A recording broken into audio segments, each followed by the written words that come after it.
Altonise Jones was an ambitious teenager. She got hired the same day she went to a job interview. She was so happy, she had planned to work 2 jobs and still attend high school. However, her life came to a dramatic end on the day of that interview. On Saturday night of March 19, 2016, while having a conversation on her phone with her boyfriend, he could hear her screaming. Jones was a senior at Woodville Tompkins Institute in Savannah, Georgia. She was often described as goofy, yet humble. Altonise was reported missing by her co-workers about 7:10 p.m. on Monday, March 21, 2016.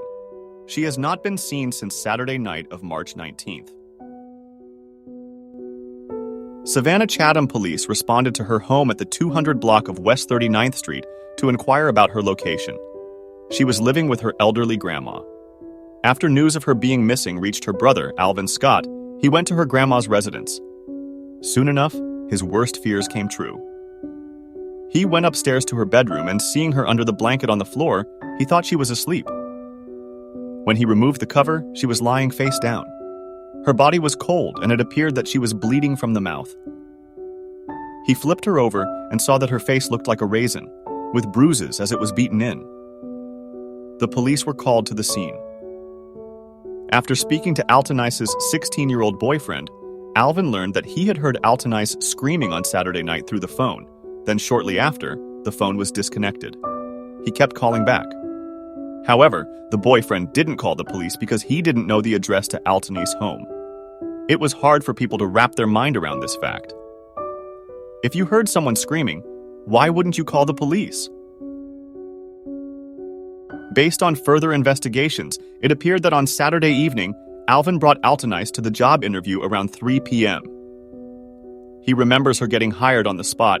She was elated as she relayed this information to her friend on the phone. He returned her to her home at 6 p.m. and she left for a short time with her friend/co-worker. Altonise made it home safely as an Uber car brought her home that night, around 9 or 10 p.m. The boyfriend spoke to her sometime after she returned that night. Her family remembers her as a young lady that loves shopping, loves to spend time with her friends, and had a great sense of humor. She was always smiling and laughing. She was ambitious and hardworking. Her mom believes that she was going to be someone great someday. She was graduating early, and she was so excited to land her second job. Jones was working at Zaxby's at the time of her death, and had gotten a second job at Crystal, according to her mother, Altonise Jones.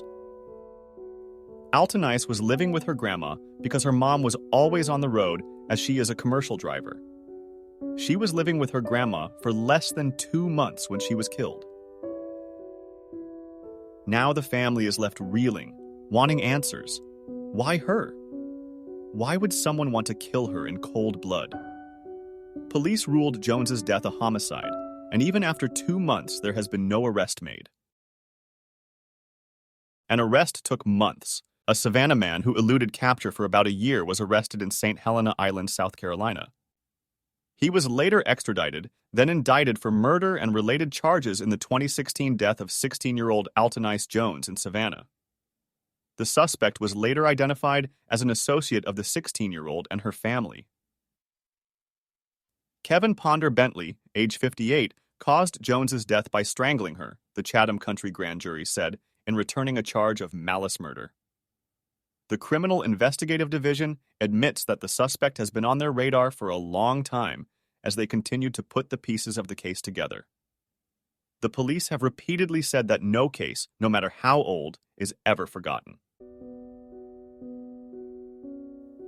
Alvin Scott, the father of Altonise Jones, spoke with WTOC after the arrest.